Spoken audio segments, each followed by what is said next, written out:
welcome to Cbc Tv Mid-Day news broadcast. Coming up, police nab suspects in Luvinda harassment. Mansa 50 megawatt solar project nears completion. Water Aid Zambia bolsters cholera response in Monze with essential supplies. And Zambian Premier League takes shape as season nears halfway mark.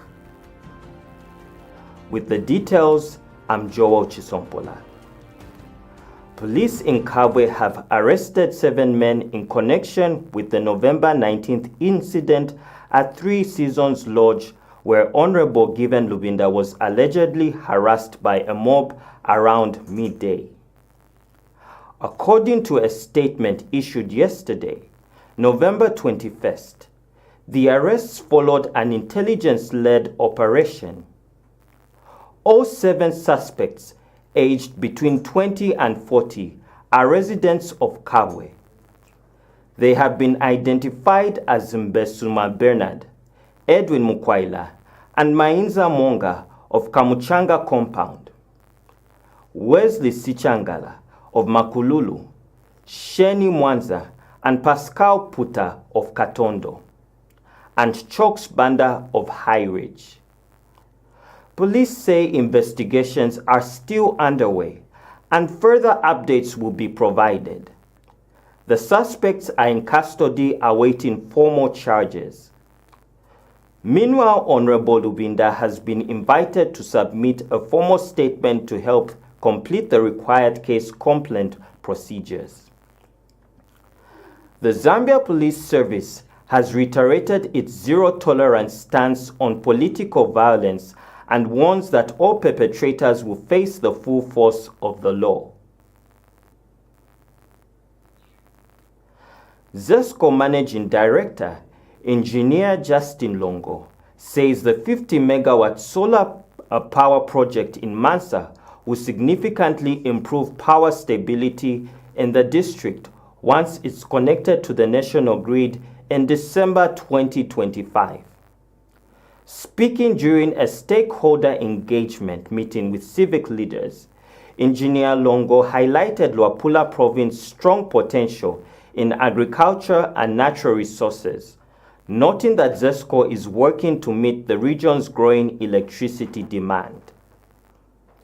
He said the utility is diversifying energy sources through multiple solar nationwide projects while still maintaining its commitment to hydropower production. Engineer Longo added that the Mansa project has already created more than 300 direct and indirect jobs even before completion.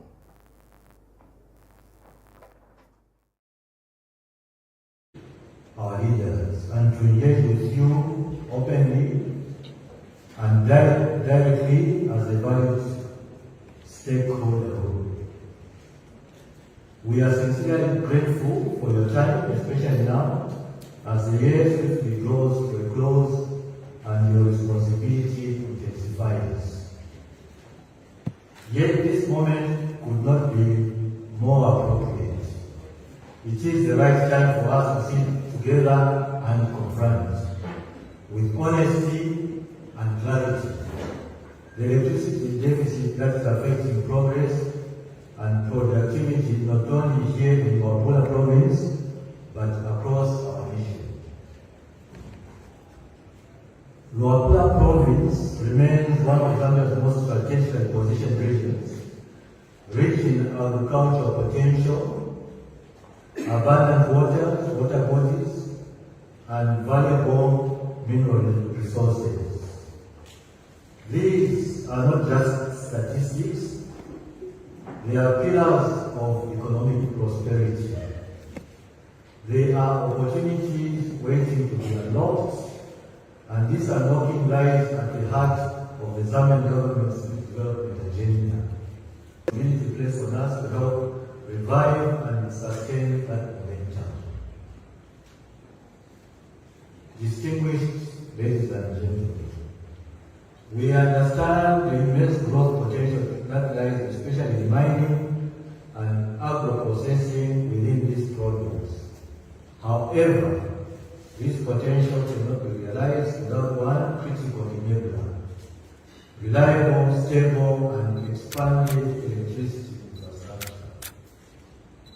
This is why ZESCO is working tirelessly to address suppressed demand and unlock Luapula's capacity. A clear example is the Green 2000 project in Kawangwa, which has struggled with inadequate power since 1991.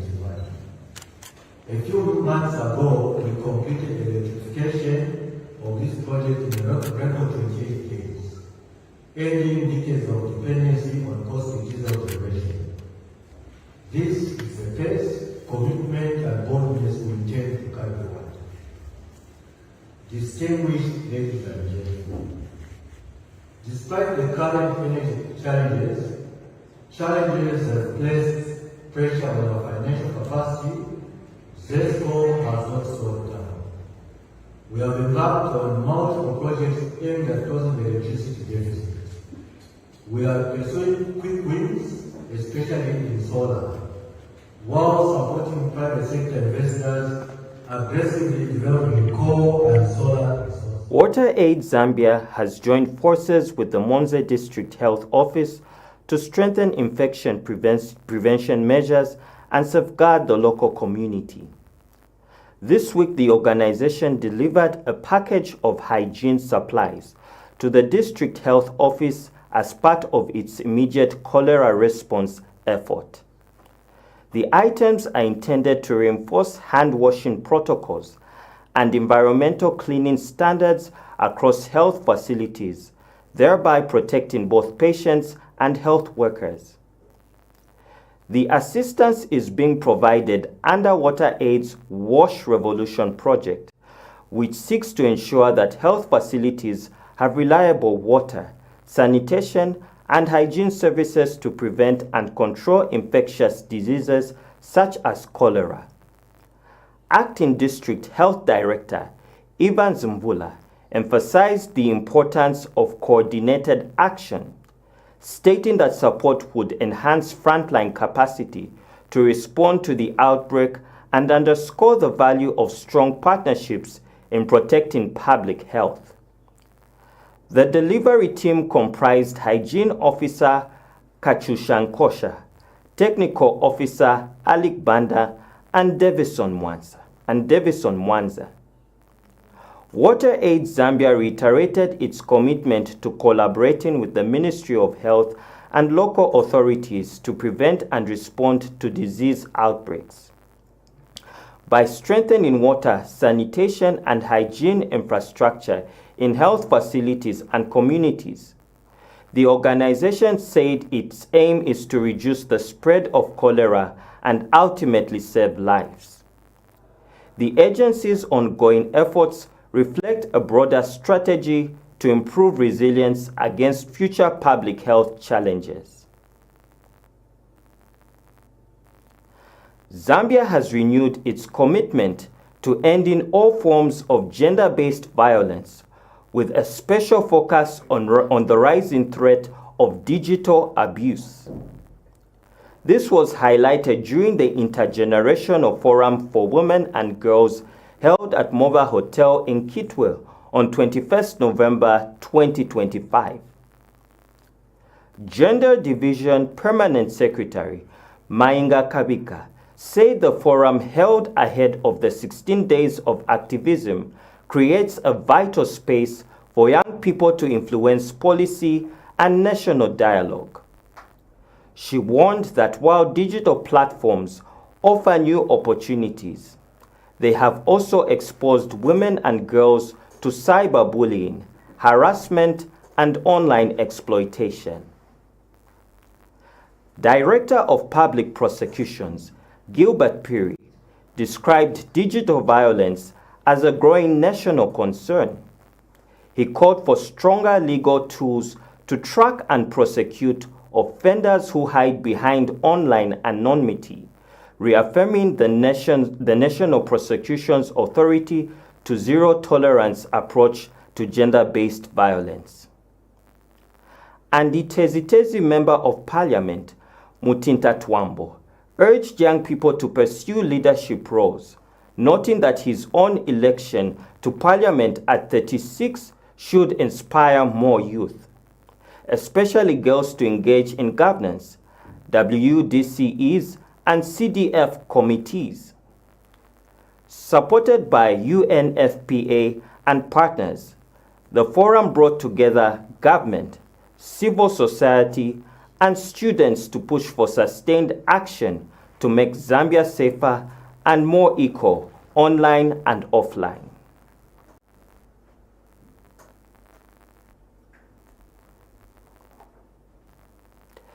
A team of maternal and child health officers, information officers, and clinicians from Northwestern, Central, and Copper Belt provinces on 20th November 2025 took part in a digital health capacity building workshop in Luanshya. The training focused on the maternal and perinatal death surveillance and response MPDSR tracker, an electronic system used to monitor and respond to maternal and perinatal deaths in Zambia. Dr. Lufunda Lukama, Northwestern Provincial Clinical Care Specialist, shared his experience, highlighting how the workshop re-equipped health workers with critical skills to strengthen Zambia's maternal and child health services.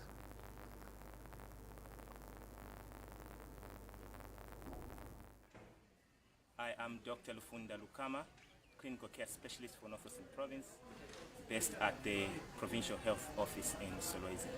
We're here in Luanshya at TVTC, learning about the digital tools that we'll be using to collect data, health-related data actually. It's a very good workshop. We have seen across the world that the world is going digital now, and several advantages to that. But what's even more interesting is the way we were able to pull out the data regarding our maternal deaths and our neonatal deaths from our hospitals. So I think the facilitators were very good and we learned a lot, and I would encourage everyone to participate if they call for another workshop like this. We saw many advantages. We have been struggling with maternal deaths, our mothers dying while giving birth, and children that are born and dying quite early on in their lives. And we need to find reasons on why that happens, and with this tool we're able to have real-time data and pull out and even the reasons why they are dying, so that we can make effective interventions promptly. The way we've been collecting data has been problematic actually, using Excel sheets and paperwork and things like that, and we lose a lot of valuable data in the process. This tool is a game changer and will be like the rest of the world where we're going. I think if we take it on, the real issue here I think is to sort out our health problems, related problems, and if we don't have the information that's right and that's accurate. Sports news is up next.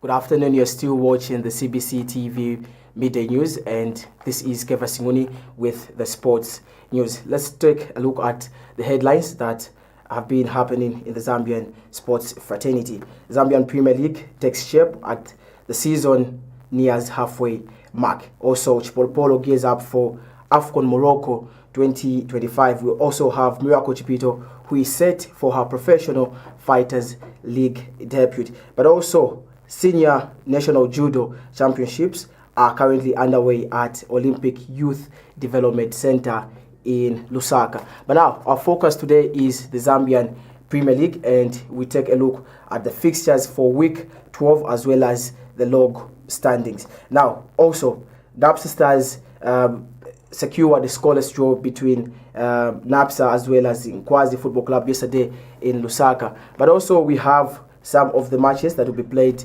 today, and my team of Lila Wanderers will be up against Konkola Braids at Shinde Stadium in Mufulira. Also, Nchanga Rangers are up against FC Leopards at Nchanga Stadium in Chingola. We also have Mines United who will be up against the legendary side of Nkana Football Club. The 13 times champion will be playing against Mines United at Godfrey Uka Chitalu Stadium in Kawe. In Lusaka, Green Buffaloes Football Club will be up against FC Muza at the Edwin Imboila Stadium. Tomorrow, the league fixtures are Green Eagles, who will be up against Motondo Stars at Independence Stadium in Choma. And also the Lusaka Derby, Red Arrows Football Club will be up against Zanaco Football Club, who are the bankers. Looking forward to an interesting match between the two sides, which is the Lusaka Derby. Let's take a look at the log standings between several of the teams that are in the Zambian Premier League. Topping the table, we have Red Arrows, who are standing on first position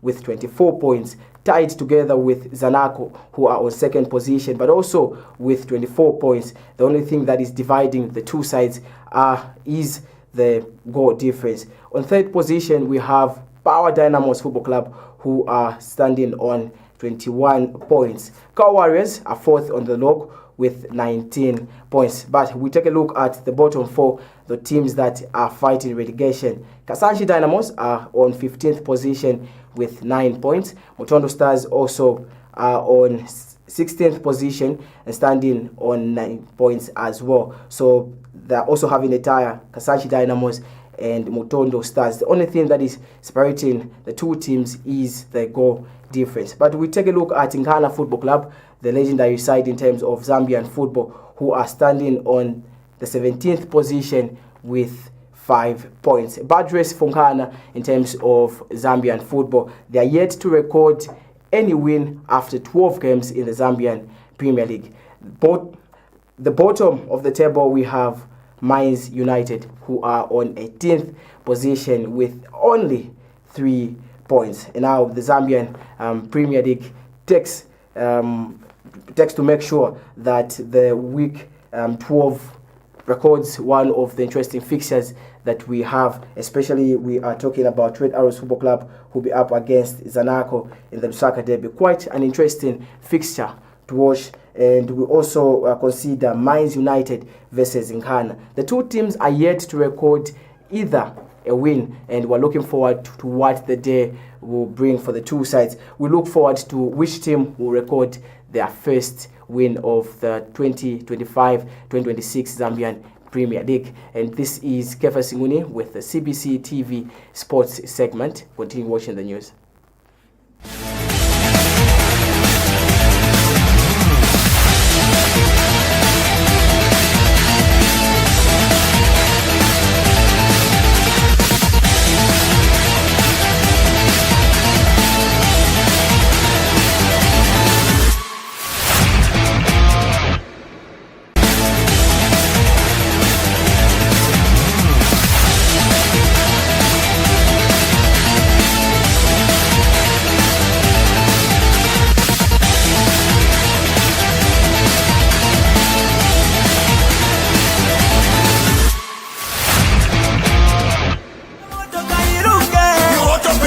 Auto-Based Engineering is a fully registered company that has services such as towing service. We have a saloon, we repair cars, we have a car wash. Barber shop is a top-notch.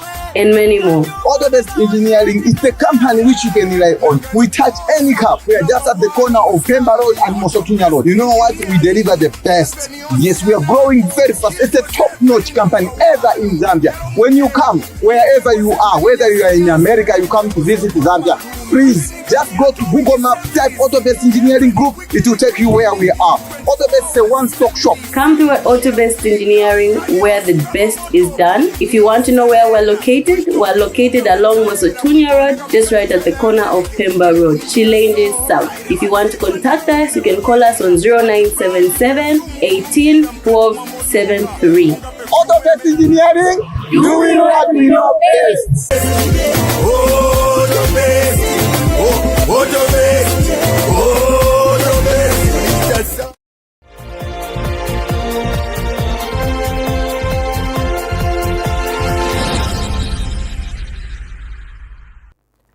In international news, we monitored the BBC. The shame that he continues to suffer and will suffer for many years to come. And we heard there